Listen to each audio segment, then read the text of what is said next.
Boa tarde a todas e a todos. Espero que tenham passado bem do último encontro para cá.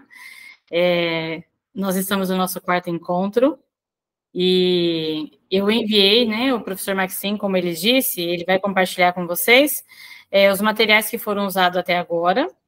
E também ele me pediu sugestões de leituras. Eu coloquei as referências e também compartilhei os próprios textos que estão em PDF para poder facilitar. Hoje, inclusive, eu trouxe dois textos que estão, né, que eu enviei por e-mail, né, para ser compartilhado com vocês, para a gente trabalhar juntas e juntos aqui. Então, primeiro eu gostaria de saber se alguém teve tempo, se fez o movimento de continuar a reescrita do Diário de um Louco. E se escreveram, né? Se terminaram aquela escrita, se querem compartilhar, comentar. E aí, na sequência, eu quero trabalhar mais um pouquinho sobre coesão e coerência, pensando, né, nessa ideia daquele texto do Diário de um Louco, que, na verdade, vai para além dos recursos linguísticos, né? É importante a gente saber qual o contexto de escrita,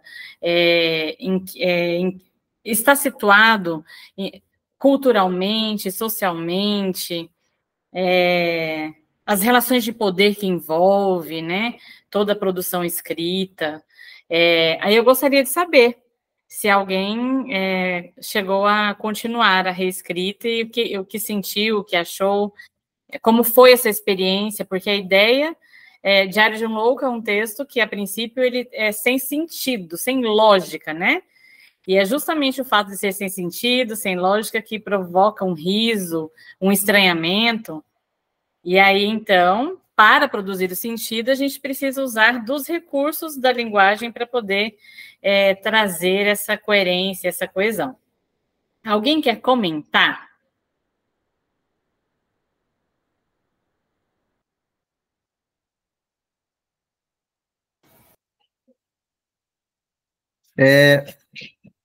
Aqui, professora, nós, né, conversando com os professores, né, fiz um breve encontro com eles, né, e a gente não escreveu mais, né, mas assim, a gente conversando sobre essa questão mesmo da produção textual, e aí a professora que participou, ela abordou, né, esse assunto, né, que viu como é que era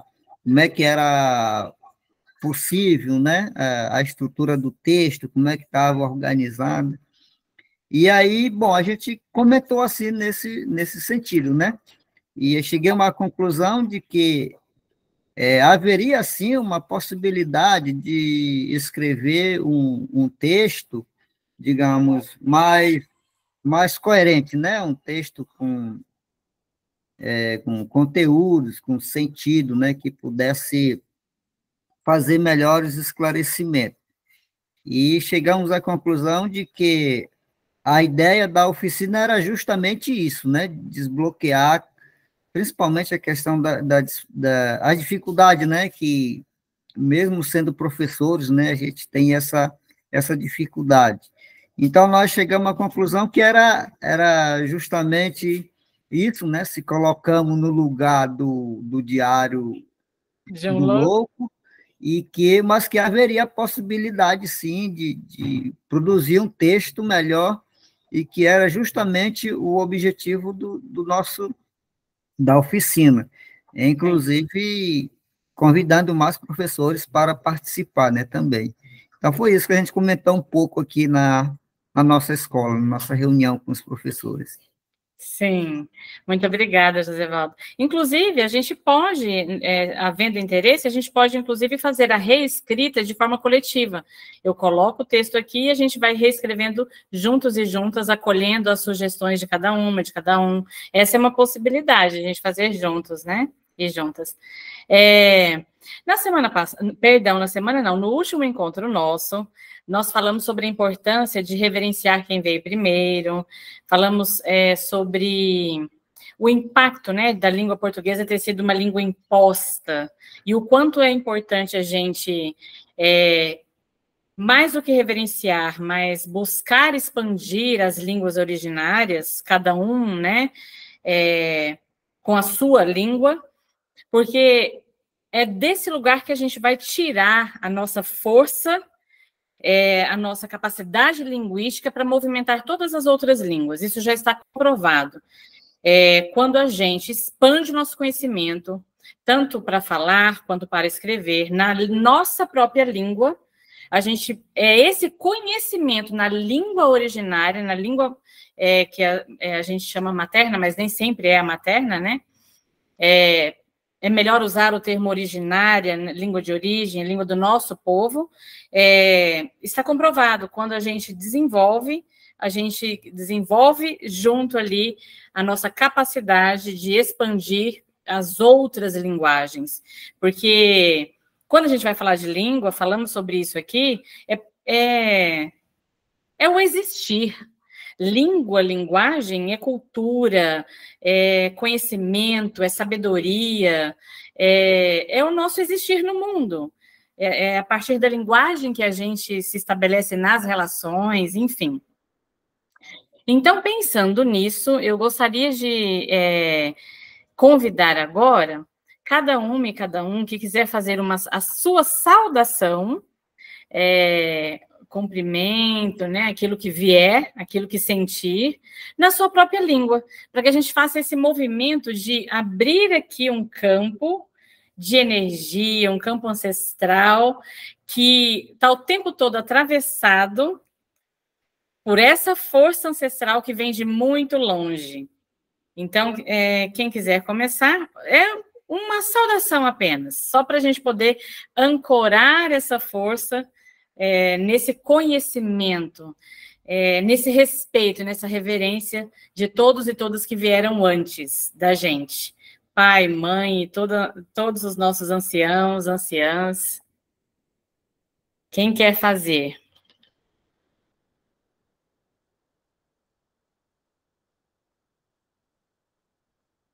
É desse lugar que vem a nossa vida, né?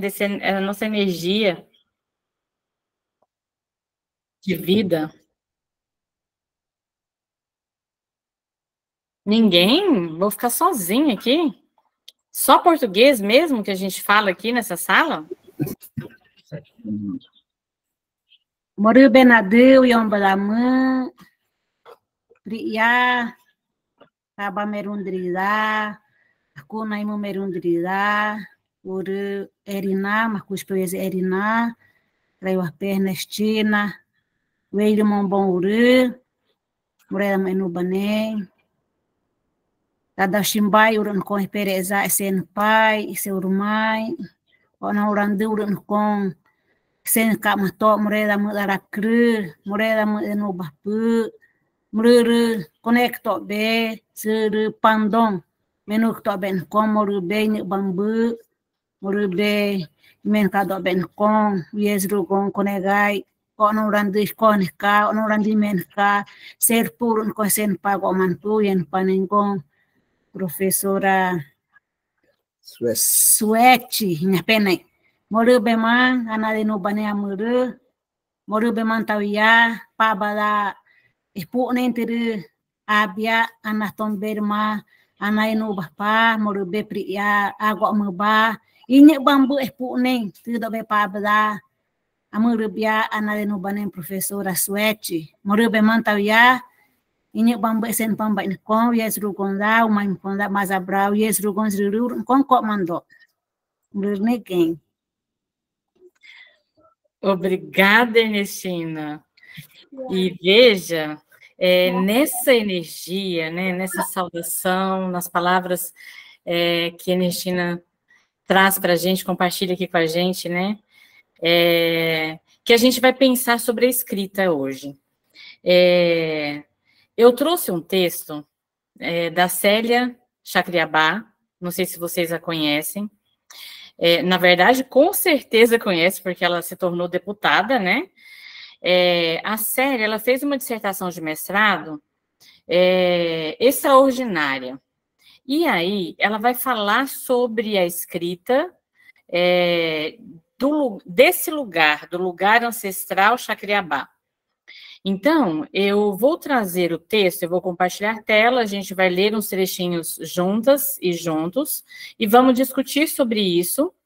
E aí eu quero perguntar se tem alguém que se disponibiliza para fazer a leitura também. Eu vou dar início, mas para que não fique somente eu falando, e eu tenho medo também, vocês estão com as câmeras fechadas, vai que a voz da professora vai gerando sono, daqui a pouco todo mundo cai aí sobre a cadeira, né? Eu suponho que estejam sentadas. Então, eu acho que é bacana mais de uma pessoa ler para criar essa dinâmica, enfim, e não gerar sono. E a ideia é que a gente faça a leitura comentada. A gente lê um trechinho, abre, né, para poder falar sobre isso, e aí, então, a gente vai seguindo e continuando a leitura, sempre assim, lendo e comentando. Por que eu trouxe esses textos? Primeiro, porque quando a gente vai pensar linguagem com povos indígenas, vai ter todo um diferencial. E para que a gente consiga, de fato, construir essa interculturalidade também nas nossas produções textuais.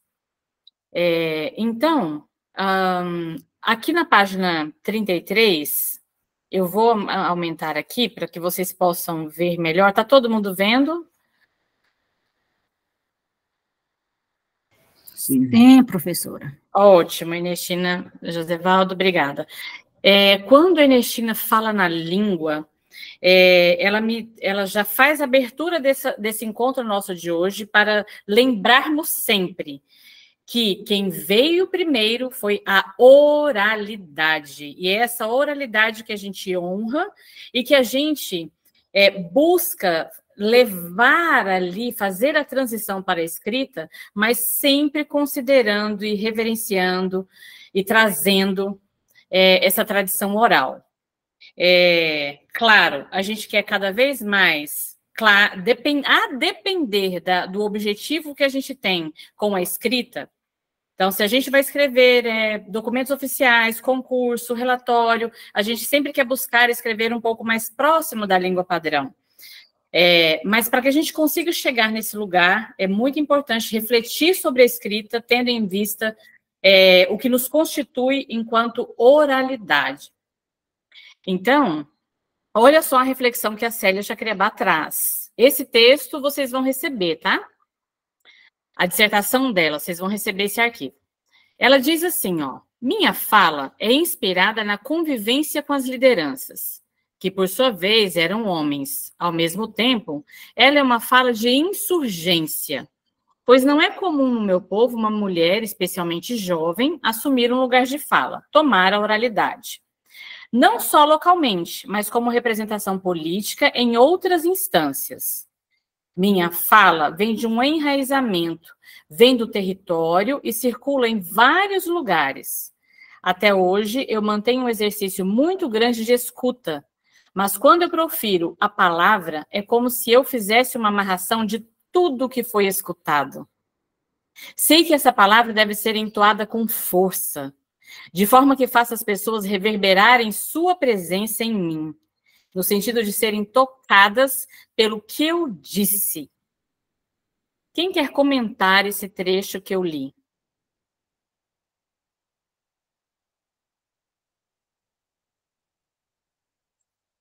O que a Célia quer dizer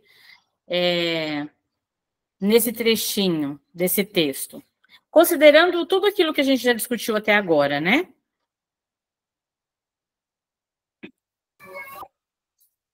Para mim, esse texto, ela fala, a Célia Chacriabá, que hoje é deputada, né, federal, que nos representa na Câmara.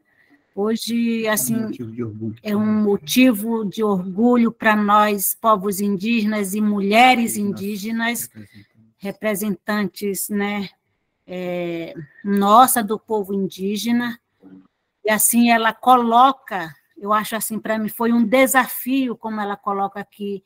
Não é comum, né, uma jovem mulher indígena ter aquela oportunidade para falar, mas ela escreve uma experiência um histórico, um processo de experiência que ela tem, ela teve, e ela coloca, ela escuta as lideranças, ela escuta os anciões, e coloca, né, ela fala assim que ela vai fazendo uma armação de tudo que ela aprendeu da escuta, e ela vai, nesse texto, explicar, né,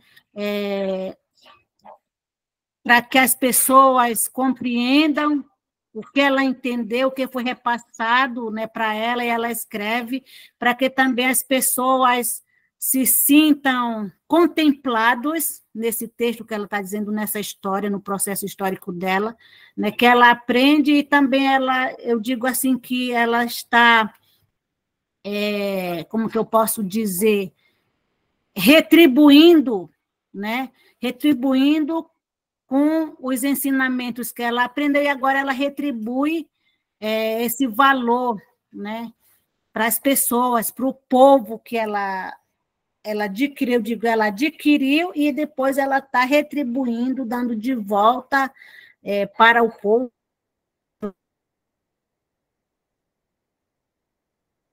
Sim, No sentido da escrita, narrando, falando o que ela escutou, e agora ela coloca, eu digo, a valorização, os valores que ela obteve junto com seu povo. É isso que eu entendi, né? Eu senti que ela quer falar. Excelente, Ernestina, muito obrigada, muito obrigada.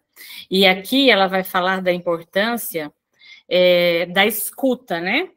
É muito importante a gente estar com a nossa escuta aberta para que aquilo que a gente vai escrever possa representar, possa trazer o conhecimento que está assentado, é outro ponto muito importante na escrita dela, no território.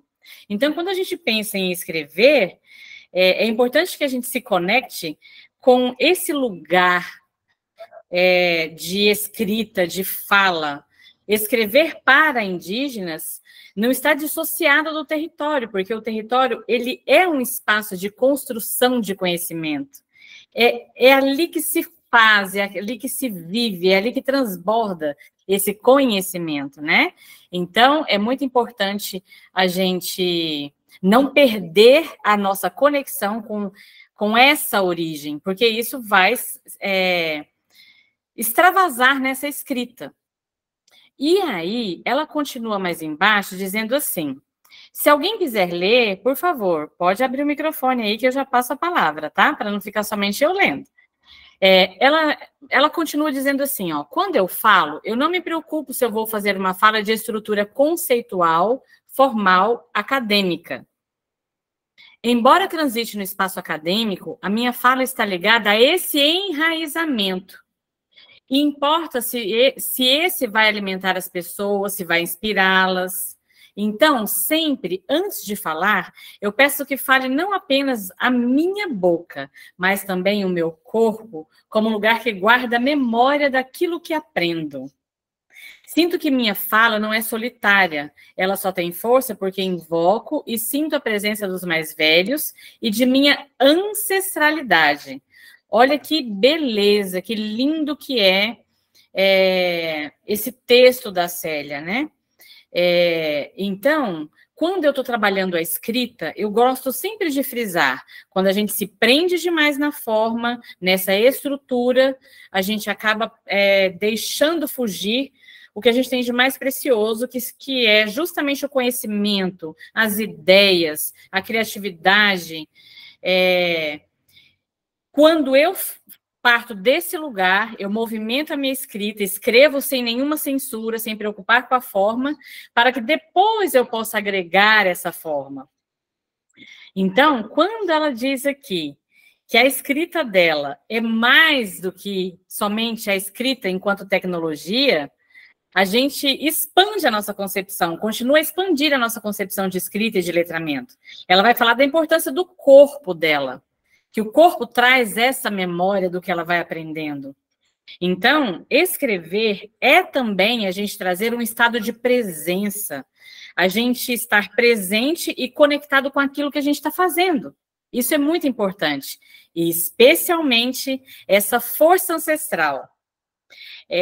No último encontro, a gente sentiu uma emoção muito grande quando Ernestina, e quando a gente foi, na verdade, não só Ernestina, quando a gente foi abrindo espaço para as línguas indígenas, a gente sentiu em nós a emoção e a força que veio através dessa fala, essa força ancestral.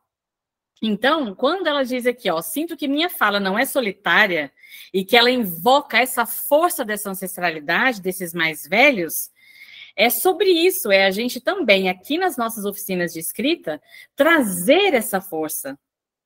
Porque é ela que nos movimenta para seguir adiante e, inclusive, incluindo os conhecimentos que vêm depois. Então, assim a Célia faz a dissertação dela inteirinha. E eu gostaria de frisar que a orientação que ela recebeu, a orientadora, teve uma postura de não fazer revisão do texto. Essa é uma dissertação do jeitinho que a Célia produziu, a gente percebe aqui, que tem uma marca da oralidade muito forte. O que eu quero dizer com isso? E aí eu quero que vocês me ajudem a pensar. A proposta é que a gente vá refletir sobre a escrita. O que eu quero dizer com isso? Marcas da oralidade. Quando nós estamos falando, a pausa ela se dá através do nosso silêncio. A gente se comunica não só com as palavras, mas também com a entonação. A depender da forma que eu falo, a pessoa percebe se eu estou triste, se eu estou alegre, se eu estou empolgada, entusiasmada. O gestual, né? O corpo vai falando. E quando a gente vai escrever, são outros recursos. Por exemplo, quando eu quero marcar ali uma pausa, eu uso uma vírgula. Quando eu quero mostrar ali uma pausa mais prolongada, eu uso o sinal de reticências, que é aqueles 3 pontinhos. Quando eu quero encerrar uma fala que está escrita, eu boto um ponto final. Então, nós temos recursos na língua que vão trazer essas marcações que na oralidade se dão de outra maneira, através de outras formas de linguagens, corporal, vozeada, né? Gestual. Então, vejam, essa é uma dissertação que tem uma marca da oralidade. Eu vou trazer um exemplo que está lá no começo do texto.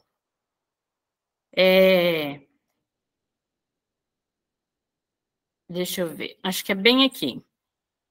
Olha só, olha o que ela vai dizer e ajuda a gente a refletir, inclusive, sobre a nossa postura como professora e como professor.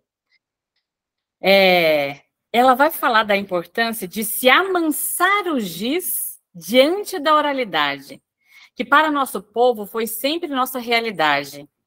Está aí a importância dos mais velhos, livros vivos da história, fortaleza de memórias.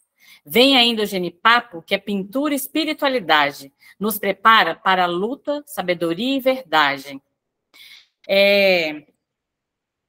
Quando eu falo esse trechinho, tem ali bem vivo as marcas da oralidade, vocês podem me ajudar? Em que sentido é que eu estou falando que tem marcas de oralidade aí? A dissertação dela é bem poética, tem a presença da rima, e ela vai fazendo isso o texto inteirinho. Ela usa muito da metáfora. A metáfora é essa nossa capacidade de um uso da linguagem. Você quer produzir um sentido usando palavras, frases, fora do seu sentido literal.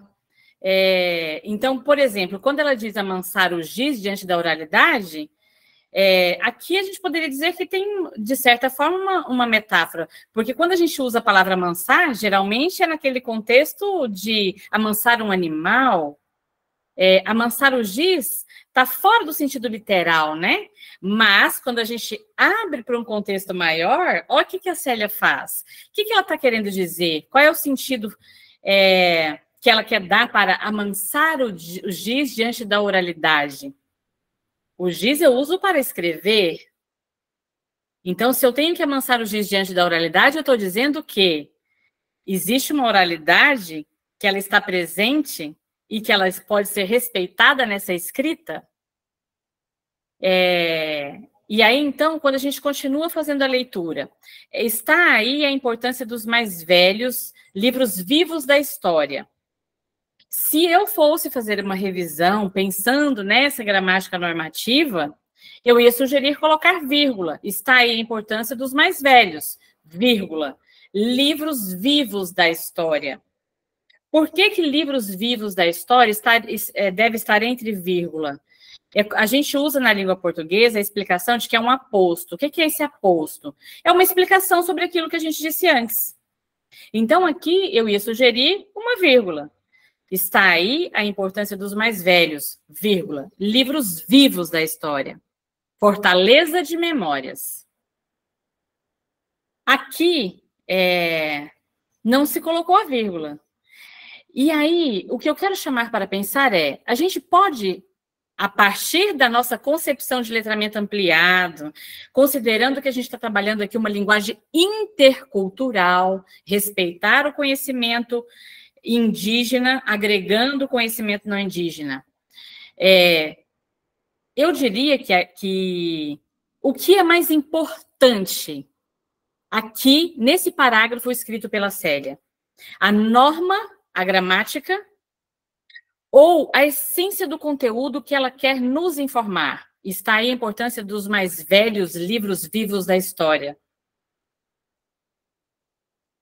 Ela continua, vem ainda o genipapo que é pintura e espiritualidade, nos prepara para a luta, sabedoria e verdade. O que me importa mais? Será que é realmente essa norma padrão que vai pedir que eu coloque vírgula, por exemplo, depois de luta? Nos prepara para a luta, vírgula, sabedoria e verdade. Aqui precisaria de vírgula. Na língua portuguesa, a gente compreende que é regra que quando você tem uma sequência de palavras, a gente separa por vírgula. Sequência de palavras, pode ser adjetivos, pode ser qualidade, pode ser como se fosse uma enumeração de palavras, uma sequenciação de palavras. A gente separa por vírgula. Mas eu pergunto, o que é mais importante? Eu volto a perguntar. E aí eu quero que vocês abram o microfone e participem aqui comigo. O que é mais importante aqui? O conteúdo, a beleza, a força do pensamento da Célia ou a norma padrão? Então, o convite para refletir é: pensar em escrever de acordo com a norma padrão sempre tem que estar conectado com o fim, com o objetivo, com o contexto. Porque se eu vou fazer uma prova de português, vão exigir de mim as vírgulas, as concordâncias, vão exigir essa norma padrão.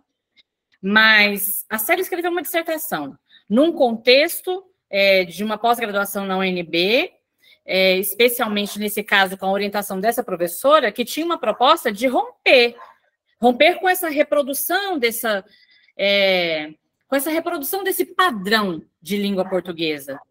A proposta da dissertação o tempo inteiro é disruptiva, é a gente romper com esse paradigma que a escrita precisa ser de acordo com a norma padrão e nesse modelo eurocentrado, positivista. E aí? Quero ouvir vocês sobre isso. Aqui, quando a gente lê, a gente compreende o que ela escreveu? O que é mais importante?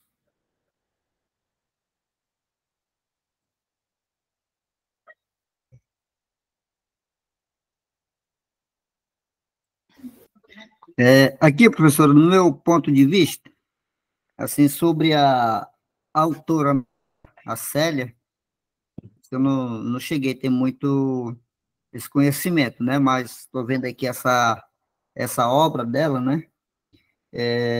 Então, inclusive, eu já vi alguns depoimentos da Célia já enquanto deputada federal, né? Estive até comentando aqui Parece ela ser, assim, ser criadora de algumas palavras, né? Uma das palavras que, segundo ela, o pessoal, né, lá, ela criou o termo parentíssimo, né? Parentíssimo. Existe essa palavra, né, e tal. A gente conversando aqui, bom, se não existe, é para se referir, para se tratar as pessoas indígenas que hoje um representante aí no parlamento brasileiro, seja no âmbito municipal, estadual, federal, tipo assim, criou esse termo, né? Aí falaram, não, foi a Célia que criou. Então, o que se dá para se perceber aqui é que eu vejo aqui, né, que parece ser um texto transcrito, né, assim, de gravado e depois o transcrito, né, pela pessoa. Mas o que eu vejo aqui dessa importância, né, é que o que a Célia propõe aqui é o mais profundo sentimento, né, que ela tem no ato, no momento da escrita, quando ela vai escrever. Então, o que eu percebo aqui nessa estrutura textual aí, seria isso, o mais profundo sentimento, né, que ela tem. E isso torna a autora, né, não sei, torna uma potente autora, dono de um pensamento, ou seja, autora de um registro de um pensamento, de proposta, onde que eu vejo aqui está centrado mais a questão de contexto, né? Conteúdo da ideia, né, que se tem. Então, eu vejo nesse sentido, né? Ela expressa aqui o pensamento, o conteúdo que quer se repassar, não tanto com a questão acadêmica das letras, né? Então, para mim também eu vejo que é uma nova visão, digamos assim, né? Com esse rompimento, né? De uma forma de produzir texto, e estou achando aqui super importante aqui essa proposta, né, aí. Sim, obrigada, Josévaldo, por sua contribuição. Então, aqui a ideia é de pensar junto com vocês que escrita queremos construir. E sempre lembrando, né, que escrita queremos construir e para quem. Essa é uma reflexão muito importante. Existe um movimento muito forte de alguns profissionais da linguagem, né, de linguistas, que estão caminhando nessa direção. Já não exigem mais a revisão de seus orientandos e orientandas, revisar o texto, mas também a gente vai encontrar na outra ponta aquela ideia de que usar a língua portuguesa, o domínio dessa língua padrão como uma relação de poder e que eu passo a ter domínio e esse domínio me faz ocupar espaços, problematizar a relação de poder na compreensão de que é um direito de todos os alunos e alunas aprenderem essa norma padrão para lutar contra o próprio sistema. Então, a gente sempre nas oficinas vai estar refletindo, ponderando. Há momentos em que, como a Eneida já dizia, que a gente precisa se comportar como tal, ainda há. Como eu disse, se a gente for fazer provas, está lá. A cobrança da língua portuguesa, da gramática, da escrita, né, de acordo com a norma. Agora, em determinados espaços, como esse que a Célia, né, está, que foi a escrita dessa dissertação, escrita por uma indígena Xacriabá. Então, até que ponto a gente vai forçar o sistema para que ele também mude e vá respeitar muito mais a epistemologia indígena que a Célia Xacriabá traz nessa dissertação do que a forma, né? Então, é muito importante a gente o tempo todo traçar essa reflexão. Se a gente for pensar nos nossos alunos indígenas que estão fazendo o ensino fundamental médio, chega no ensino médio, precisam fazer a prova do Enem. Se a gente vai fazer a prova do Enem, está lá a cobrança de uma redação que precisa estar escrito de acordo com a norma padrão. Então, refletir sobre a linguagem é sempre importante para que a gente não se torne só mais um, repetir o padrão indígena, não indígena, mas também para que a gente não fique fora desse sistema e continuar passando pela discriminação, pela desigualdade de acesso, né? Mas também a gente ter essa consciência de que quando a gente está num espaço em que a gente tem essa possibilidade de forçar o sistema para que ele também respeite a nossa forma de escrever, a nossa língua portuguesa, que pode ser múltiplas, também é muito importante. Não fosse isso, a gente não teria uma dissertação como essa da Célia, extraordinária. É um texto poético, mas que está o tempo todo ali, trazendo conhecimentos profundos do seu povo, né? Então, olha só o que ela vai dizer aqui. Olha só o que ela vai dizer aqui sobre a academia. Se a academia, com seus critérios e normas, forma doutores de boa fala, e aqueles que analisam a fala, os especialistas formados em linguística, os linguistas, para mim, de maneira análoga, ou seja, de maneira parecida, a ciência do território forma os mais velhos chacriabás, doutores da oralidade e criadores de conceito nativo. Olha que coisa mais bonita. Então, vai chegar um momento em que a gente vai escrever e a ideia é justamente respeitar a forma do jeitinho que ela vem desse conhecimento ancestral. E não o contrário, a gente engessar a nossa produção de fala, de escrita, de acordo com o que a norma padrão nos exige. Então, trabalhar a oficina de escrita é sempre essa complexidade da gente pensar o que queremos, para que queremos e em que contexto queremos. Ela vai dizer que seu Valdemar, uma liderança do povo dela, né? Ele fala que desafia aquele que diz que aprendeu ciência, ou aquele que se torna mestre e doutor na academia no período de 2 a 4 anos. O seu Valdemar, ele acredita que para aprender ciência, se nasce e se leva uma vida toda. Acredita ainda que ciência não se escreve. Para ele, o segredo da ciência está na escuta, no aprender sem escrever. Porque se escrevemos o que é ciência, ela fica fraca e deixa de ser sagrada. A oralidade, por sua vez, se revela como uma potência de circulação do conhecimento tradicional por meio da transmissão oral, daquilo que é ou não escrito. Então, claro que a gente vai compreender e acolher a demanda de professores e professoras indígenas que já pensam que é importante escrever para registrar, né? A Eneida fala que é para se tornar imortal aquele conhecimento. Mas olha o que a Célia vai provocar a gente. Esse ponto eu vou falar aqui agora e gostaria de ouvir vocês.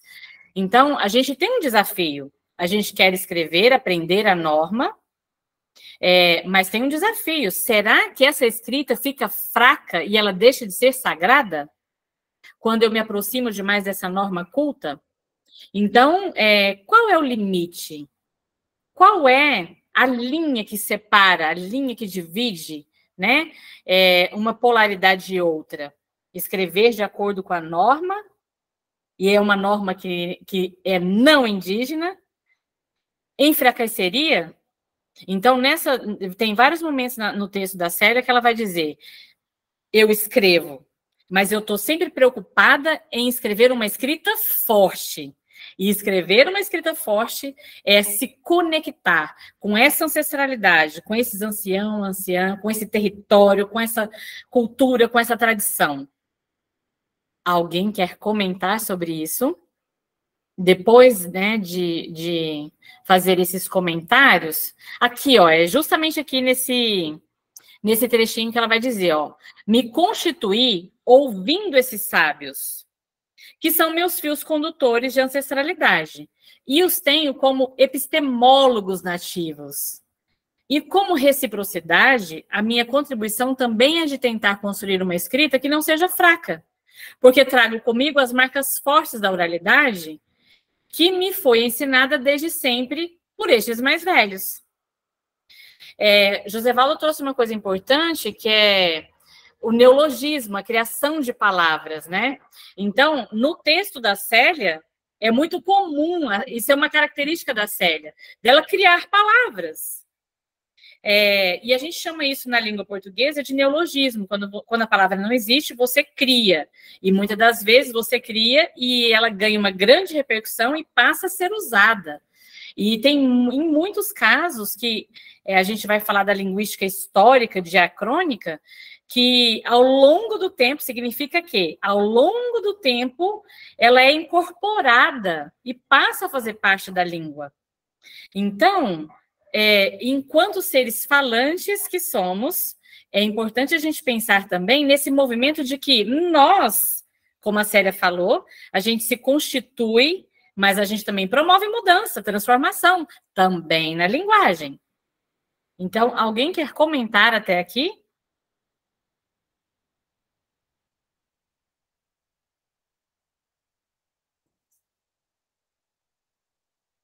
Tá todo mundo caladinho hoje?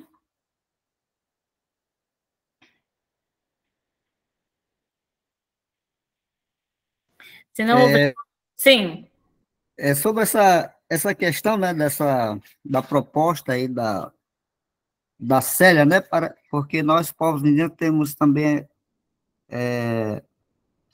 alguns pensamentos diferentes, né, assim, nesse sentido. Como ela disse, escrever todas as histórias, digamos assim, poderia perder certa força, né? Bom, isso eu acho que é do concepção do povo, né, povo Xacriabá, né? Isso. Já o nosso aqui, professor, assim, isso é um pensamento meu, né, particular, até porque o povo Macuxi, né, nós nunca tivemos, assim, esses registros, essas escritas mesmo, né, próprio dos mitos, das lendas, né, assim, enfim, sempre se manteve na oralidade, né. Existe, assim, alguns registros de alguns missionários que passaram aqui na época, né, registro da própria língua Macuxi, né, algumas atividades, porque sempre o povo ficou, digamos assim, mais na oralidade, né? E aí a questão então, ora, se eles levaram todo esse tempo, né, para manter essa oralidade até hoje, né? Algumas dessas, digamos, dessas lendas, dos mitos, digamos assim, os lugares sagrados, enfim, nessa questão da oralidade. Então, aí eu fico pensando assim, né? Então, imagine se a gente registrar, se a gente escrever a partir daqui para frente, né? Porque hoje também, com a oralidade, né, segundo os pensamentos, né, como a Célia disse, que os anciões são os livros vivos, né, que tem, e claro, e cada dia a gente vai se perdendo, né, desses livros. Então, digamos assim, também, quando não se repassa essa oralidade, e aí, quem sabe, pode se perder também. Então, por isso eu acho, particularmente, assim, que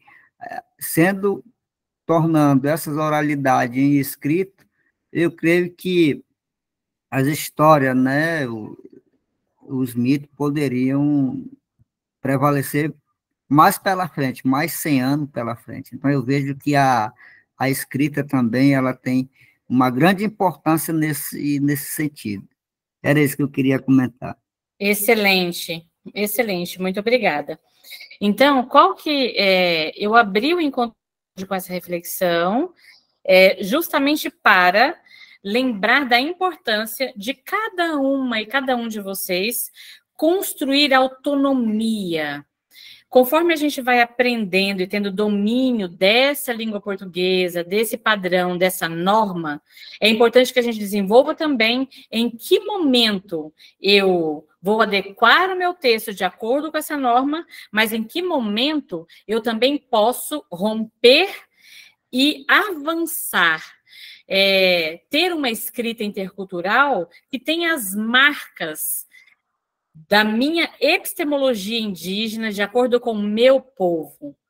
Então, quando vocês forem ler a dissertação, eu sugiro que leiam, não tem tempo de ler ela inteira, mas seleciona aquele capítulo que você achou mais interessante, porque a leitura, como eu já disse, ela contribui para que a gente possa escrever melhor, porque cada vez que a gente lê, a gente vai ampliando o nosso vocabulário. A gente também vai acessando a forma que aquela pessoa escreveu, e se a gente acha interessante, a gente traz para o nosso repertório também de escrita. Então, vejam, quanto mais a gente lê, mais amplia o repertório e mais facilidade a gente vai tendo para escrever.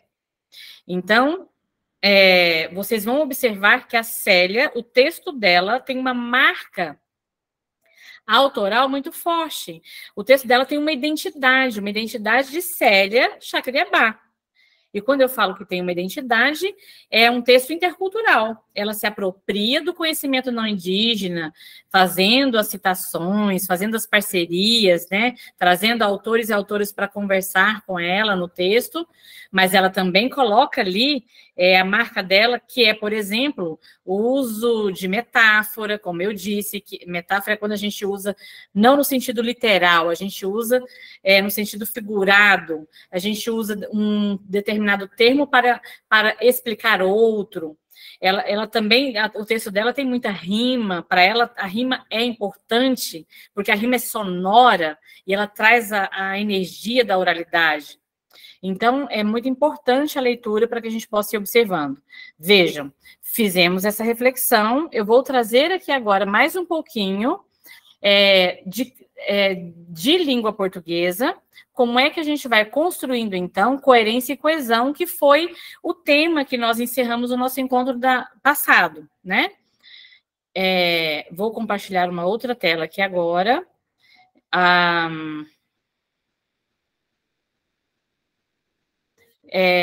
No encontro passado, a gente trabalhou o Diário de um Louco, que era um texto que não tinha lógica, não tinha sentido.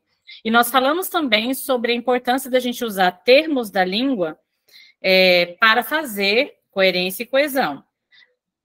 Então, agora, a gente vai aprofundar mais um pouquinho na explicação do que é e quais são os recursos na língua, né, para se fazer a coerência e a coesão do texto. Só um minutinho que eu vou compartilhar a outra tela.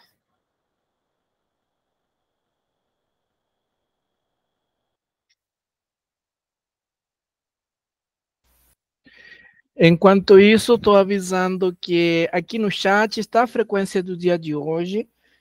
Nos grupos WhatsApp, eu enviei já o texto da Célia Chacriabá. Eu estou preparando o envio por e-mail agora, a partir das assinaturas das frequências. Então, é importante que todos assinem a frequência. Se tem mais de uma pessoa assistindo juntas, cada uma precisa assinar a frequência para depois poder fazer a emissão dos certificados, tá? Agradecemos. Ótimo, obrigada, Maxim. E aí, então, aproveitando essa pausa, eu queria também falar que oficinas de escrita, como o nome próprio já está dizendo, a ideia é que a gente pratique, que a gente escreva. Com toda a experiência que eu tenho ao longo desses anos, 20 anos trabalhando com textos, fica muito claro para mim que a gente não desenvolve a escrita da gente, a gente não melhora, não expande, não aprimora a escrita da gente se a gente não escrever. Então, depois, eu vou conversar com o professor Maxim, eu sei que vocês vão produzir textos, a ideia é que a gente tenha livros, né? Se eu não estiver enganada, são 2 livros que a gente vai produzir aqui. Eu quero ver se a gente consegue já trazer os textos para dentro da oficina, para que a gente já possa trabalhar, colocar a mão na massa. Então, eu estou fazendo esse início, trazendo conhecimento, explicações, uma aula mais expositiva, mas a proposta é que mais adiante a gente possa avançar no sentido de escrever. A gente só vai escrever melhor aquela escrita que a gente deseja, né? Se a gente escrever ter aquela paciência de revisar, ler novamente para reescrever. É esse movimento. Leio, escrevo, reescrevo. Então, a ideia é que a gente possa, de repente, os textos que vocês vão precisar produzir dentro do projeto Laboratórios Socionaturais possam ser trazidos para que a gente vá trabalhando eles. Vou falar um pouquinho aqui sobre coesão e coerência e depois eu vou trazer parágrafos de textos que eu já revisei para mostrar uma gramática contextualizada dentro desses textos, tá bom? Então, vamos lá. O que significa, então, a coesão? A coesão ela tem a ver com a estrutura do texto. Como é que eu vou estruturá-lo? E aí, a gente pode afirmar que essa estrutura ela precisa de uma conexão que a gente fala gramatical entre as partes do texto. Então, em um texto, a gente tem palavras, tem frases, tem orações, e aí das orações a gente expande para o parágrafo, né? Um parágrafo ele pode ter 1, 2, 3, mais de 3 orações. Então, essa é a estrutura. Um texto ele vai se estruturando a partir de a menor partícula, né? Palavras para crescer para frase, orações, parágrafos, e o conjunto de parágrafos ele compõe um texto. E esse texto ele pode ser de diferentes gêneros, seja uma dissertação, um TCC, um artigo, enfim, seja um relatório, uma ata, projeto, né? Bom, e aí como é que a gente faz para poder criar essa conexão gramatical? A gente vai usar partes do texto que podem ser conectadas por ligações. Essas ligações a gente chama de coesão sequencial. E aí a gente vai ver isso daqui a pouquinho. Eu vou ir mostrando para vocês o que significa isso. Ou por substituições em informações e termos, que é a coesão referencial. Então, logo abaixo a gente vai ter exemplos do que seria essa coesão sequencial e o que é essa coesão referencial. E aí, então,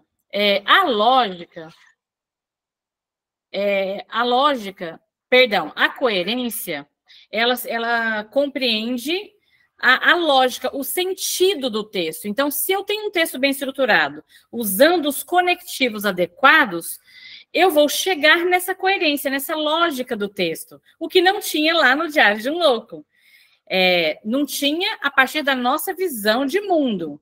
Mas se a gente... eu vou pedir só um minutinho, porque estão me chamando aqui no portão e eu vou ter que explicar que eu estou em aula, tá? Aguarda só um minutinho, eu peço desculpas por isso.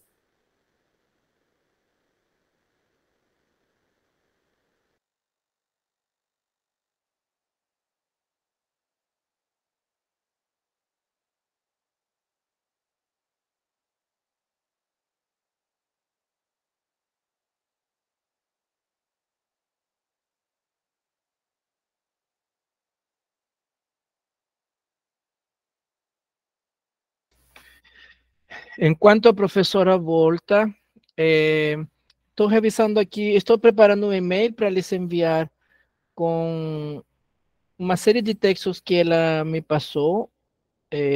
Já vou disparar. Mas eu estava verificando que algumas pessoas têm escrito o e-mail de forma diferente nos dias que assinam na frequência. Então, sempre tentem escrever o e-mail da forma correta para depois poder receber. E verifiquem se estão recebendo. Alguns têm voltado porque devem ter caixas de e-mail cheias, então ele não entra. Então, vocês têm que verificar. Se sua caixa estiver cheia, tem que limpar ele um pouco para poder receber e-mails, tá bom? Pode continuar, por favor. Obrigada, Maxine. Desculpa. Dar aula de casa acontece, né? Era minha sobrinha. Então, bom, continuando. A coerência, ela depende, então, desses elementos coesivos.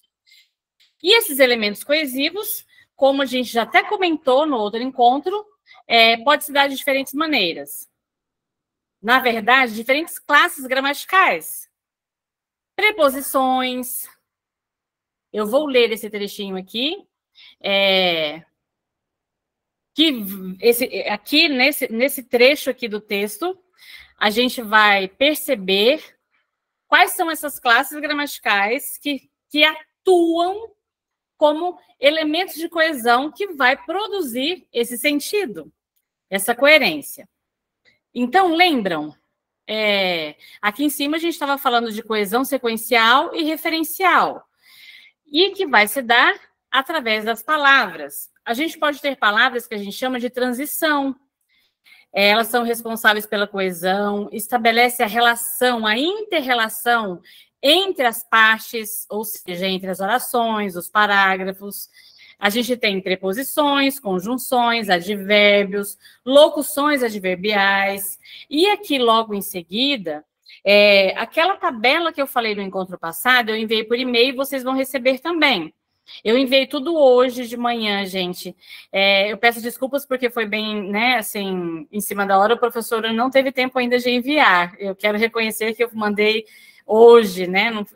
E, enfim, não foi possível fazer antes, que eu estava envolvida com uma prova de concurso, e isso me tomou bastante tempo, mas já enviei todos os arquivos, vai chegar para vocês. Então, vejam, tem palavras e expressões da língua que elas vão produzir esse sentido. Então, por exemplo, quando eu quero começar um texto, que a gente chama, né, a introdução, eu quero fazer uma introdução da ideia que eu pretendo abordar, discutir, geralmente a gente vai usar inicialmente, primeiramente, antes de tudo. Tá vendo aí? Desde já, tudo isso são palavras dentro da língua portuguesa que servem para a gente iniciar um texto. Sabe aquele momento que você quer escrever, você fala, não sei por onde começar? E aí, de repente, uma palavrinha que tem essa função de conectar ao texto, ela já me ajuda. Ela já me ajuda a fazer essa abertura desse texto. Eu estou lá desenvolvendo a minha ideia, fiz a abertura, mas eu quero continuar desenvolvendo essa ideia. E aí, então, a gente tem lá, aqui, dentro do parêntese, está escrito qual é a função, para que serve, né?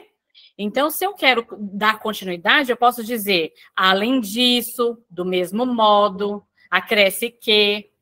E aí, esse arquivo vocês também vão receber, mas, às vezes, estou com pressa, a gente pode usar aquele recurso que eu falei. Eu não sei como é o letramento digital de todo mundo, porque eu posso compartilhar a tela e mostrar aqui como que a gente pode fazer, buscando dentro do dicionário de sinônimos. Então, quando você joga lá na internet o sinônimo de determinada palavra, isso também é uma maneira de nos ajudar.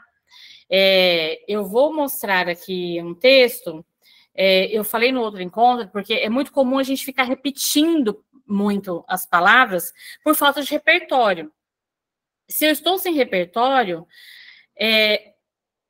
usar desse recurso. Eu tinha o hábito de fazer listas, assim. Eu fazia lista ao lado do texto que eu estava ali escrevendo, eu fazia uma lista de sinônimos para mim poder ir substituindo. Então, por que a gente está falando sobre isso? Porque também, se eu uso de maneira inadequada, eu altero completamente o sentido do texto. Então, vejam, como continuação, né? Ainda por cima, eu estou bem aqui, ó. Bem como, outro sim, enfim. Dessa forma, já começa, enfim, de enfim para baixo aqui, a gente já começa a ideia de conclusão. Então, eu fiz a abertura do meu texto, desenvolvi a ideia, ou seja, eu precisei de elementos conectores para dar essa ideia de continuação daquele raciocínio que eu estou fazendo, mas aí também chega naquele momento que eu preciso encerrar. Então, também tem na língua portuguesa palavras certas para esse momento, que dá essa ideia de fechamento do meu raciocínio. É quando eu estou caminhando para fazer as últimas considerações. Então, às vezes acontece da gente usar porque acha bonito, né? Eu já tive lá atrás o meu momento, eu achava a palavra bonita e falei assim, nossa, eu vou usar. Eu achava chique até a palavra não obstante, Eu enfiava não obstante tudo quanto é lugar do texto quando eu comecei a aprender a escrever. E aí que eu fui desenvolver a compreensão de que não pode, porque tem palavras que vai trazer para a gente um sentido específico e que não pode ser usado em outro lugar. Então, eu não posso abrir um texto com um conector que dá ideia de conclusão. Eu estou começando a minha ideia. Como é que eu vou usar um conector? Por exemplo, eu começar um texto falando portanto, né? Afinal. E tem algumas palavras que a gente também procura evitar. Quando eu estou escrevendo um texto mais formal, que exige de mim... eu diria, a palavra formal, que exige de mim mais formalidade, é a palavra mais adequada nesse momento. Tem palavras que a gente evita. Exemplo, se eu estou produzindo um raciocínio que eu quero persuadir, convencer a pessoa que está lendo. Por exemplo, José Valdo estava falando de um conflito que está vivendo no território, tendo que escrever um ofício, qualquer que seja o documento para o Ministério Público, a gente tem que escrever um texto persuasivo. O que significa isso? Que vai convencer a pessoa que vai ler sobre as minhas razões, sobre o que eu estou reivindicando. Então, tem palavras que dão mais credibilidade para o nosso texto e tem palavras que dão menos credibilidade. Então, veja, se eu escrevo ofício dizendo, eu acho que o conflito entre os territórios dos povos indígenas macuxi brasileiros e da Guiana, eu acho bastante informal e não trago credibilidade. Perdão, só um minuto. Então, além da gente saber usar os conectivos, né, conectores adequados, eu tenho também que pensar na intenção do texto e nas escolhas das palavras. O que eu poderia colocar no lugar de acho? Penso que, acredito que, né? Tem várias palavras que estão mais para a oralidade do que para o texto escrito. Lembrando, sempre pensando para quem eu estou escrevendo. Se eu estou escrevendo para um promotor, enfim, se eu estou escrevendo para qualquer instituição, é importante que eu reflita sobre o objetivo que eu quero alcançar e se as palavras, se o texto que eu escrevi, ele me fortalece no alcance desse objetivo ou não, né? Continuando aqui, ó. Logo após, ocasionalmente, posteriormente, atualmente, enquanto isso, tudo aqui, ó, tudo isso aqui indica tempo. Aqui embaixo, né, a gente vai ver aqui, ó, igualmente, segundo, conforme, quando aquela ideia que eu estou expressando, ela está em conformidade, ela é semelhante. Então, vejam, eu estou defendendo um posicionamento meu, o meu pensamento, a minha ideia. E eu conheço um autor, uma autora, que vai trazer esse mesmo raciocínio. Então, eu vou dizer, de acordo com Célia Chacriabá, a oralidade traz uma força ancestral que deixa o texto forte. Acabei de produzir uma frase, correto?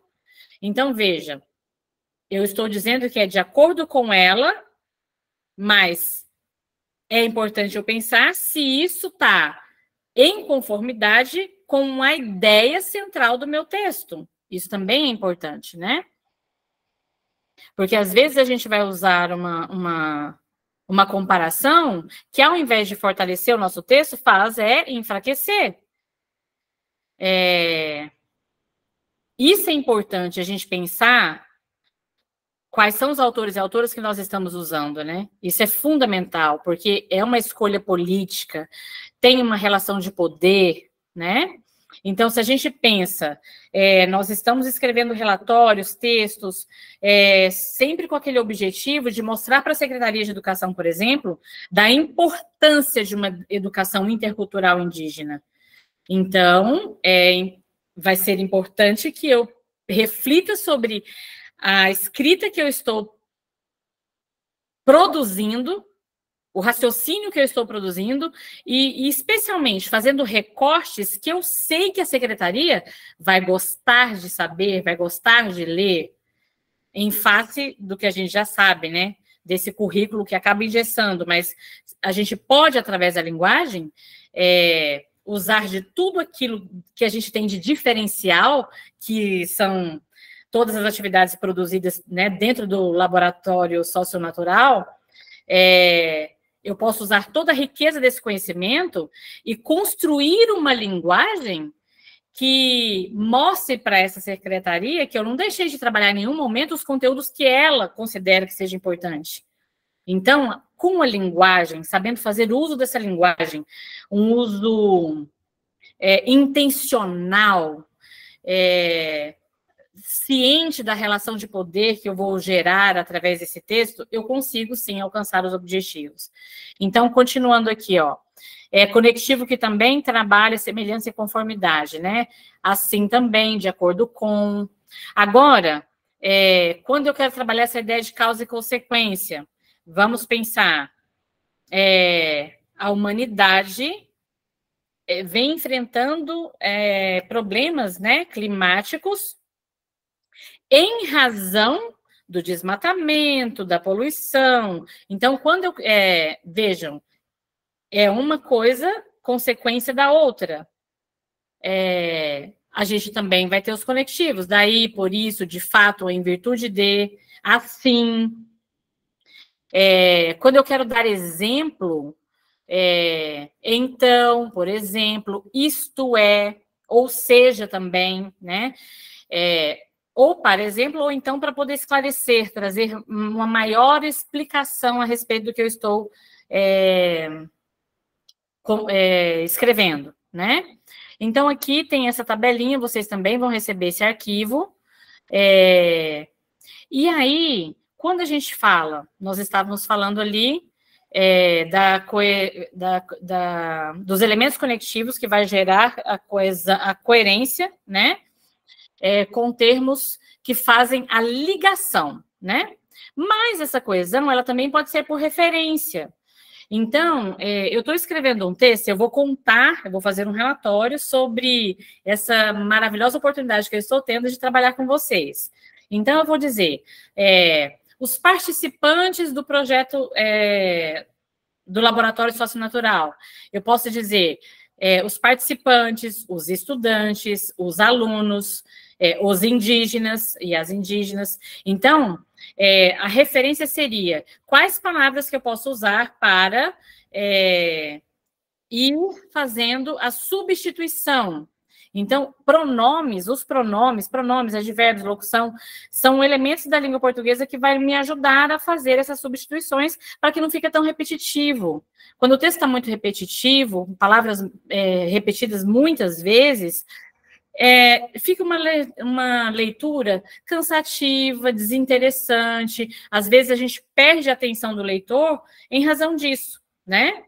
Então, coesão por referência, a gente está falando de pronomes pessoais, eu, tu, ele, nós, vós, eles, né? Aqui os oblíquos, me, te e os. A gente tem os possessivos, demonstrativos, indefinidos, perdão, relativos e os advérbios. Então, tudo isso aqui são usados como elementos que produzem a referência, a quem eu me refiro, a quem ou ao que eu me refiro.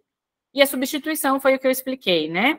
Ela pode ser feita de inúmeras maneiras, e a coesão por substituição, vocês fizeram com o texto Diário de um Louco. Então, teve momentos que foi preciso retirar uma palavra e substituir por outra para produzir sentido. E a mesma coisa que eu fiz aqui oralmente. Então, eu posso falar participantes, alunos, estudantes, indígenas, tudo para me referir a vocês que fazem parte do projeto. Alguém levantou a mão. Sim, eu vinha pensando e tu já deu os exemplos, então vou dar 2 exemplos que ocorrem muito nos textos dos alunos aqui, que eu sempre reparo, que é a mistura desses advérbios de lugar e de tempo, né?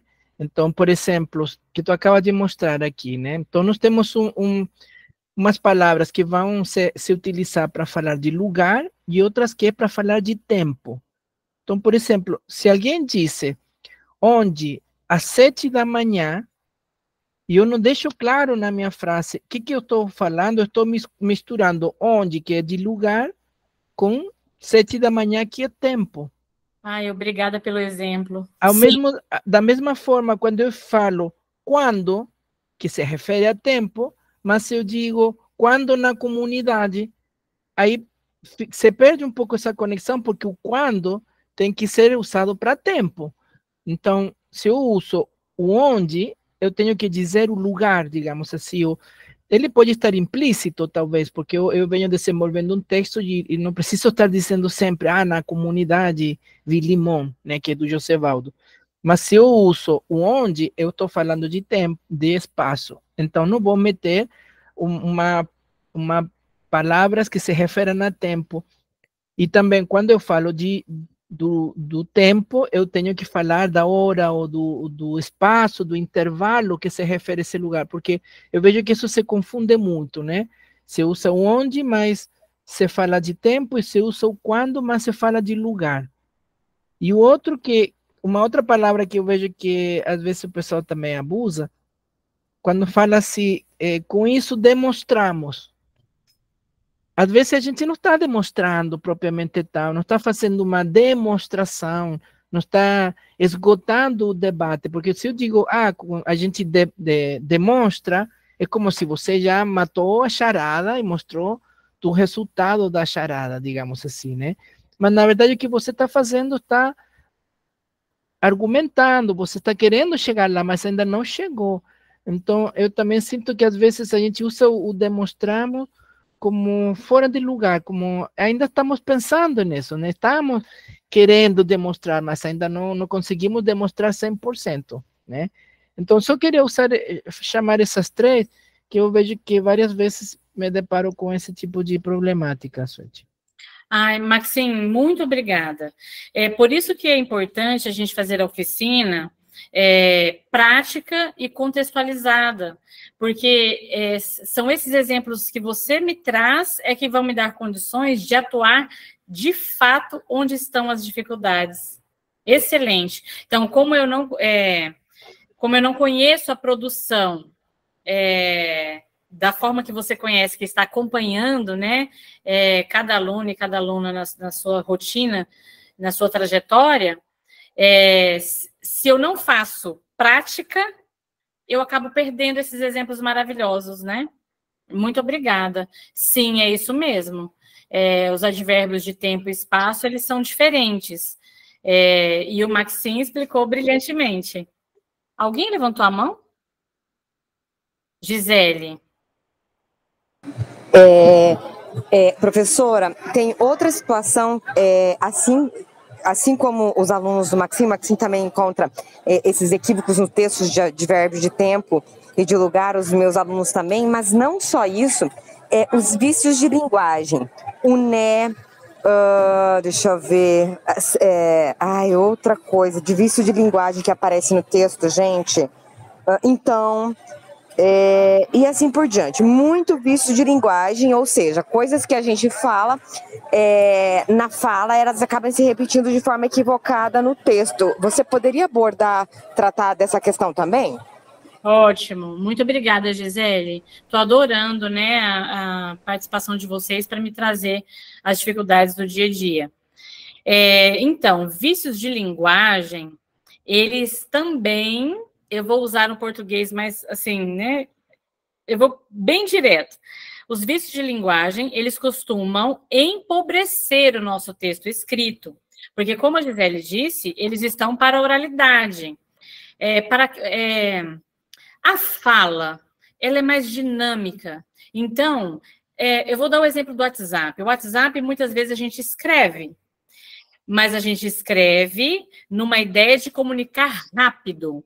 Então, a gente acaba reproduzindo nas redes sociais de modo geral, nos aplicativos de comunicação de modo geral.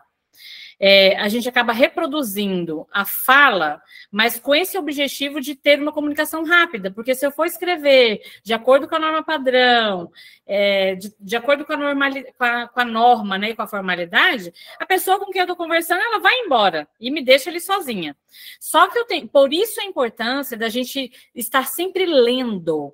Por quê? Porque quando a gente lê outros textos, outros gêneros textuais, a gente vai acessando a norma padrão e a gente não perde a conexão com essa outra manifestação da linguagem que é mais formal. Então, o né, ele é usado, é uma expressão, né, que significa não é, veja o tanto que é econômico. O né é uma redução do não é. A ideia é o quê? Produzir rapidez, né? Fluxo na nossa comunicação. Mas quando eu vou lá para o texto escrito, eu devo evitar, porque empobrece, e às vezes não só isso, às vezes dificulta a mensagem, a objetividade, a clareza do que eu quero comunicar. Então, aí, Gisele, eu vejo que essa cultura, né, do digital, ela impactou muito a escrita, porque a gente acaba trazendo lá, né, desse espaço para os documentos mais formais, e sem perceber, de maneira automática. Então, por isso que é muito importante, eu sempre que eu escrever, eu fazer uma leitura atenciosa depois, para eu poder ir limpando, tirando os vícios de linguagem, né? Então, vício de linguagem geralmente são expressões que a gente usa, bem automáticas mesmo, que às vezes serve até para eu poder me apoiar, para pensar e continuar falando, não é adequado a gente levar para o texto escrito. E aí, sobre os advérbios, eu posso trazer, sabe? Eu posso preparar uma aula só para falar de advérbios, de todos os advérbios, de lugar, de espaço, de tempo, de modo, de intensidade. Eu posso fazer uma aula sobre os advérbios. E quando o professor Maxim, ele fala, queremos demonstrar, né? Demonstramos, é uma outra delicadeza que a gente tem no texto escrito, que é assim: a gente deve evitar as generalizações, as afirmações contundentes, porque, como o professor já disse, às vezes, aquela ideia, aquele raciocínio, ele está em processo de observação e de investigação. Então, é uma expertise nossa, trabalhar a linguagem, a gente vai dizer, de maneira modalizada. O que é modalizar? É você usar também recursos da língua para dizer, estamos em processo de análise, e aí são várias as formas, são várias palavras que a gente pode usar para fazer isso. Me parece que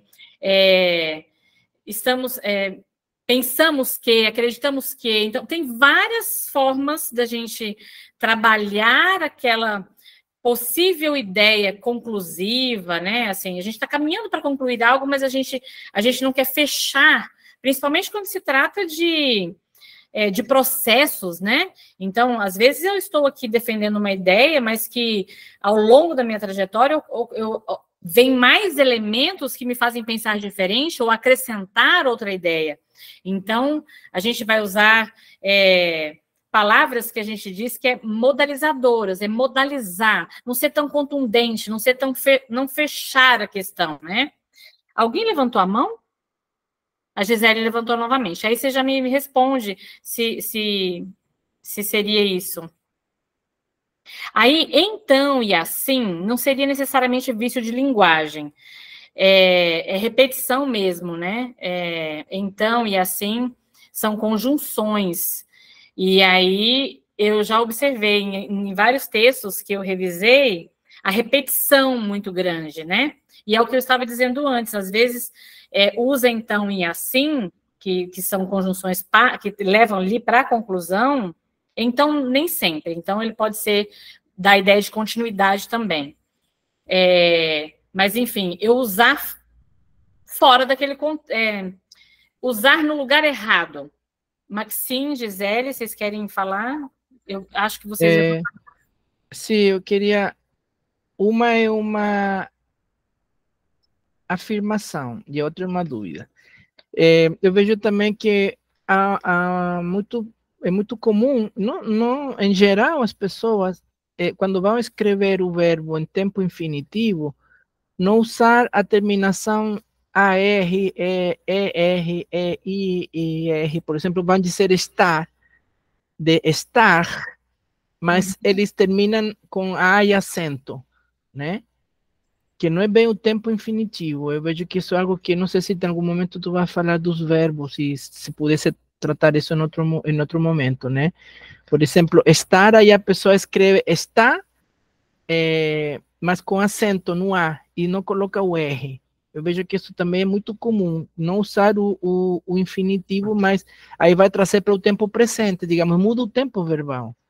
Eu não sei se... Ótimo, E a outra coisa que eu tenho é mais bem uma dúvida. Quando eu cheguei aqui no Brasil, já estou aqui há mais de 26 anos, eu usava muito gerúndio. E várias vezes me questionaram que eu usava muito gerúndio. Eu não sei se porque era um estilo meu pessoal ou se porque no espanhol a gente usava mesmo muito gerúndio, né? Porque ainda tenho muito vício do espanhol, ainda tenho muita dificuldade em escrever português porque às vezes trago a estrutura do espanhol. Mas o gerúndio também eu tenho, aí é uma dúvida, né? Porque eu vejo que não sei se no último tempo tem passado a se usar mais no Brasil, ou eu estou me acostumando a como se usa no Brasil, mas eu já, nos primeiros anos, eu escutava muita gente me reclamar assim, olha, você está usando muito o gerúndio. Eu não sei se eu estou me adequando à norma brasileira de não usar tanto, ou se está usando mais hoje em dia do que 20 anos atrás, digamos assim. Era essa uma dúvida sobre o gerúndio e como usar ele, porque eu não sei porquê, mas sempre em espanhol realmente eu usava muito mesmo, né? E aí tive essa dúvida qual o momento apropriado de usar. Ótimo, obrigada, Maxine. Então, vamos lá. Que acontece? A gente costuma levar para a escrita vícios, como Gisele disse, ou não só. É muito comum eu escrever como eu falo. E eu incentivo, inclusive, isso inicialmente. Escreve como se você estivesse conversando, como você fala, para destravar a escrita. Só que escreveu, é importante que você volte lendo para perceber o que está certo, o que está errado, o que precisa melhorar. Então, é muito importante, você pode usar o verificador de ortografia, eu volto a dizer, não sei como é o letramento digital de vocês, se for o caso eu posso projetar a tela aqui e ensinar como é que eu uso o verificador de ortografia, porque ele vai detectar, né, o uso quando eu estou usando errado. Então, o que acontece? Vamos lá, vamos explicar o que isso acontece. Nós, naturalmente, é natural do ser humano se apropriar da lei do menor esforço. Então, veja, quando eu falo, está doente é muito ruim, essa frase de baixo aqui, né? Quando eu estou falando, é natural, é comum o apagamento do infinitivo. Então, falar, nadar, correr, brincar, a gente não costuma pronunciar. Ocorre um apagamento na oralidade. Porém, quando a gente vai escrever, é importante estar atento, porque na escrita eu preciso grafar de maneira correta, de acordo com a norma, porque pode mudar o sentido também, como o professor Maxine disse. Se eu não coloco o R no final, vai dar a ideia ou que o pronome demonstrativo, né? Esta tela do computador é bonita, um exemplo. Então, se eu não marco a grafia corretamente, eu posso mudar. Então, esta tela é um pronome demonstrativo, não tem acento. O dia está nublado, ele está conjugado, é do verbo estar conjugado na primeira pessoa, né? Conjugado no presente, perdão. O dia está nublado. Então, é fundamental que a gente preste atenção na grafia. Então, escrevi, liberei a minha ideia, né, sem censura, sempre se me preocupar com a forma. Depois eu vou fazer uma segunda leitura para observar justamente esse movimento de lapidar, melhorar aquilo que não está legal ou até mesmo corrigir aquilo que está errado, tendo em vista a norma padrão, né? Então, isso acontece por essa razão. Quando a gente fala, a gente não costuma pronunciar o R, né? Ninguém fala estar, dormir, comer, né? Não é comum a gente pronunciar. E a mesma coisa do gerúndio.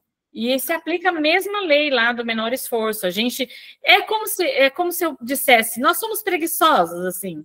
E a ideia, como é praticidade, dinamicidade para se comunicar, acaba acontecendo. Então, eu não pronuncio gerúndio. Chovendo. A gente fala o quê? Está chovendo. E não é nem assim, né? Está chovendo, né? Está chovendo muito. A gente fala chovendo, nadando, falando. Mas quando eu escrevo, eu tenho que estar atenta à grafia. O gerúndio sempre é NDO. Então, quando o professor Maxim fez a pergunta sobre o gerúndio, que eu já vou comentar, o gerúndio é isso, é chovendo, tá vendo? Ó, é o NDO. O NDO, ele é uma marca de gerúndio. E o gerúndio, o que ele quer dizer? Que uma ação está acontecendo. Ela ainda está em acontecimento. Então, eu estou falando, NDO, partindo, NDO. Então, tem os verbos terminados em a, ir, né? E aí, com o acréscimo do NDO, que vai formar o gerúndio. Bom, sobre o gerúndio. Eu não sei se você está perguntando sobre o gerúndio ou sobre o que a gente chama na língua portuguesa de gerundismo. Porque se as pessoas chegaram a falar com você, eu não sei qual era o contexto, mas talvez seja porque estava recaindo no gerundismo, que não é muito bem visto, assim. E o gerundismo, de onde é que ele vem? Ele vem, ficou muito forte nos atendimentos, call center, forma de atendimento ao cliente de modo geral. Quem aqui nunca escutou, né? Você liga para reclamar de alguma coisa, pedir uma informação, vou estar olhando para você. Esse vou estar olhando para você, olha quantos verbos nós temos aqui, ó. Vou, do verbo ir, estar, né? O verbo estar, e olhando, que é do verbo olhar. Então, o gerundismo começou a ficar bastante maçante, e não é recomendado o uso dele. Não é recomendado. Está errado? Não. Mas ele não é, eu diria, não tem outra palavra. Não é recomendado justamente porque é cansativo, e é mais do que isso, gera um incômodo. Vou estar olhando para você, dá até uma ideia assim, tá me enrolando, né? Tá me enrolando, não vai olhar coisa nenhuma. Então, Maxim, não sei se era nesse sentido ou se é o gerúndio simples mesmo, né? Chovendo, correndo, pulando. Eu diria que eu, pelo menos, não observei mudança no uso do gerúndio. Não observei. O que eu observei foi esse gerundismo. Esse passou a acontecer e realmente começou a ficar cansativo e as pessoas começaram a reclamar, e vindo desse contexto de atendimento, né? Profissionais que trabalham na área de atendimento. Agora, o gerúndio simples mesmo, eu acho que eu não vi assim que ele teve esse tempo de aumentar ou diminuir o uso dele, não, porque ele só é usado na língua portuguesa quando a gente quer realmente dar ideia de algo que está acontecendo. Não sei se respondi. Eu vou ler aqui, a Gisele disse, ó, iniciar as frases com gerúndio também é uma questão que ia perguntar, e também iniciar frases com palavras indo, ando, Bom, vai depender do contexto, eu precisaria de ver. Por exemplo, quando eu digo, considerando as ideias expostas nesse encontro de hoje, veja, considerando, é um gerúndio, e ele está super adequado. Eu quero dizer, olha, eu gostaria que vocês comentassem como foi o nosso encontro de hoje a partir das ideias que foram trocadas aqui. Então, considerando as ideias expostas, gostaria que vocês comentassem o encontro de hoje. Então, está super adequado. Eu precisaria saber qual o contexto, né, que essas frases foram começadas com gerúndio, para eu saber se está inadequado, né, ou não. Vocês querem comentar? Eu respondi. E talvez, enfim, pode ser reflexo mesmo do espanhol. Maxine está dizendo ok, né? É isso, assim, o gerúndio geralmente a gente vai usar só para dar essa ideia de uma ação que está em acontecimento, que ela está acontecendo. Então, esses exemplos que professor Maxine, professora Gisele estão trazendo, eles são muito pertinentes e quando eu vou revisar texto, em alguns textos aparecem, mas é por isso, porque a gente escreve e não tem o cuidado de fazer uma reflexão sobre o que escreveu. A gente escreve com aquele objetivo de ficar livre logo daquela atividade, né, ou daquele texto, e às vezes não parou para refletir sobre, mas talvez não. Às vezes é porque realmente eu não tenho aquele conhecimento. Então, por isso é que eu vou sempre reforçar. Ler bastante, observar como os textos estão sendo escritos. E não é só aquele texto que você pegou para ler, você sentou realmente para ler, né? Mas no dia a dia, sabe, você está bastante presente e atenta, escutar o uso da linguagem, observar as linguagens escritas por onde vocês vão, né?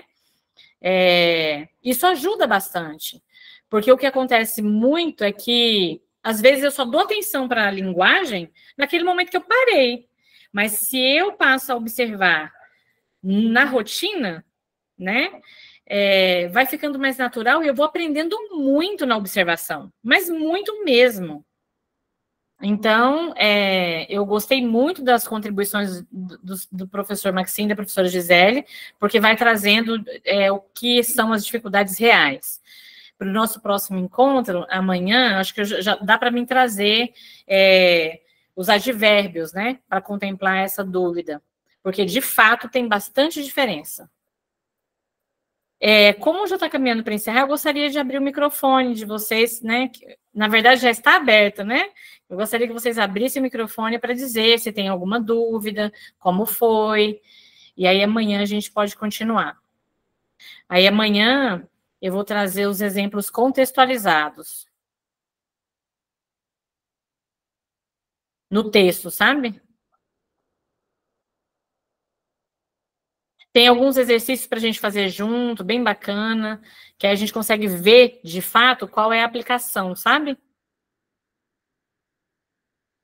Então, o encontro de hoje, para mim, seria bastante importante vocês falarem, né?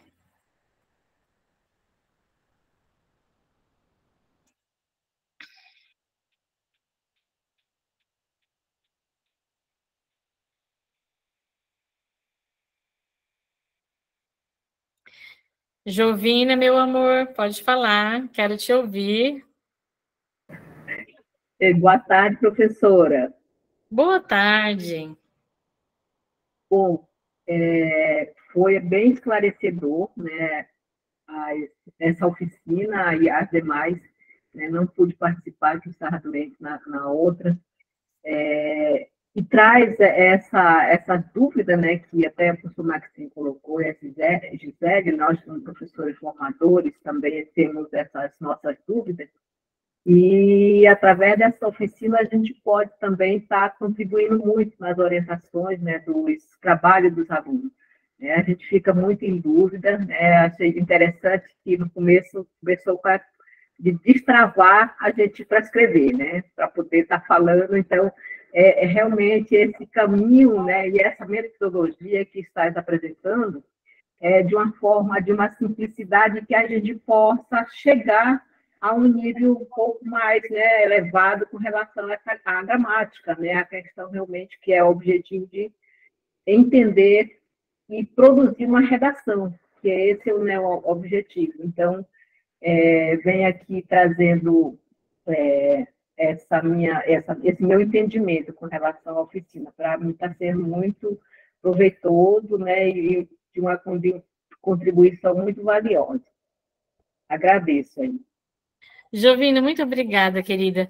E eu vou deixar uma sugestão, assim, para vocês que estão à frente da sala de aula, né, lidando com seus alunos e alunas, podem encaminhar para o professor Maxim as principais dúvidas, porque aí eu vou trazendo cada vez mais as oficinas contextualizadas com as dúvidas de vocês, que aí eu sinto que eu vou poder contribuir mais ainda. Assim como o professor Maxim e Gisele fizeram hoje, se vocês quiserem enviar para o professor Maxim, ele me envia com antecedência, e aí eu já preparo, já direciono a oficina para esses pontos, tá bom? Eu acho que isso pode ser bastante produtivo. Ok. Sabe, assim, escrevam livremente, assim, quais são as maiores dificuldades, o que vocês observam de mais dificuldade mesmo, de mais desafio no dia a dia. Muito bom, excelente. Pode enviar que ele me encaminha. Mais alguém? Amanhã eu vou falar um pouquinho, eu quero trazer os advérbios, né? Se vier mais alguma sugestão, eu vou incluir também, mas vamos falar um pouquinho também da vírgula, né? A importância da pontuação. E aí, não deu tempo hoje, mas aí amanhã a gente vai trabalhar os trechos, parágrafos de textos já revisados, que eu vou trazer para mostrar, né? No contexto. Então, por exemplo, Gisele falou das frases começadas com gerúndio. Se você lembrar de alguma, se tiver alguma dos seus alunos, viu, Gisele? Pode trazer. Pode enviar, se quiser enviar com antecedência, que aí eu já preparo, tá bom? Mais alguém quer comentar? Underline. Boa tarde, professores, colegas. Então, essa oficina está sendo muito produtiva mesmo, né?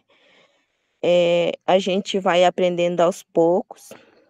Eu agradeço muito, professor Maxim, professora Jovina, professora. Eu agradeço a vocês por estar fazendo essa oficina, ajudando a gente, né? Aí nesses textos muito importante, saber, compreender, aprender, né? Muito produtivo mesmo. Excelente essa oficina. Eu agradeço a todos. Ah, que bom. Eu fico muito feliz, viu? Obrigada. Obrigada. Mais alguém? Sabe, olha, se vocês têm demanda de escrita, eu quero dizer assim, precisam escrever relatório, o livro, né? Se vocês precisam escrever, aproveitem, conforme a gente for desenvolvendo as oficinas, vão escrevendo, a partir daquilo que vão aprendendo aqui dentro, vão escrevendo, e aí já vão escrevendo e se percebendo. Que dificuldade que apareceu? Eu fui escrever tal coisa e tive dificuldade nisso. Traz para cá, porque a oficina é isso, é para que seja dinâmica, para que a gente possa trocar, para que vocês tragam as dúvidas reais, porque senão vira aula de português, e não é para ser aula de português, é para ser uma oficina de escrita, né? Então, vão colocando em prática aquilo que estão escutando, né, aprendendo, e trazendo as demandas de vocês no dia a dia. Que assim, potente. Aí vai ser nossa, né? Alguém escreveu aqui.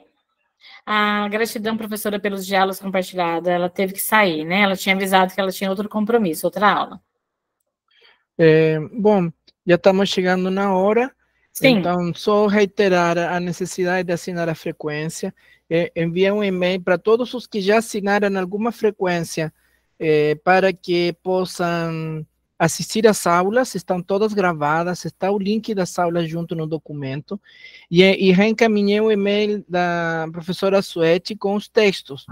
Suete, eu vi que tem uns, não sei se eram vídeos ou textos, em que ele pede autorização. Tá. Ótimo, tá.